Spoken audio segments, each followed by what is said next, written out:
चुनाव भयो, बाकस सिल गर्यो, खुर्का बोकेर हिँड्यो।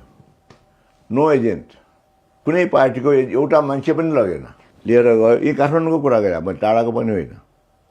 लिएर गयो, लिएर गइसकेपछि जहाँ राख्ने त्यहाँ त एजेन्ट राख्ने दिला न भने नो।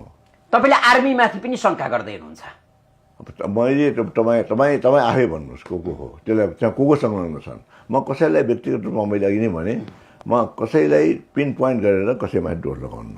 भनेको ब्यालेट बक्समा नक्कली मलाई थाहा छैन मतपत्र हालियो। अब सुनेको तपाईँले सुन्नुभयो होला त्यो कुराहरू के तपाईँ धेरै ठाउँमा जानुहुन्छ नि, कस्तो कुरा के हामीहरू मुखबाट त्यो भन्न उचित हुँदैन। म त हार स्वीकार गरेको मान्छे, त्यसले मलाई म यो गर्यो त्यो गर्यो भन्दिनँ। जे गरेर गए पनि सिद्धियो गन।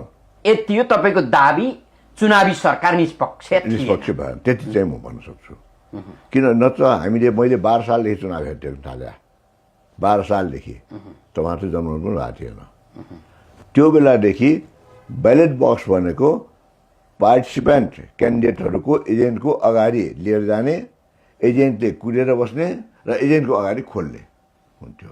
यसपालि कैयौँ ठाउँमा एजेन्ट भनेर त बाकस पनि देख्न पाएन।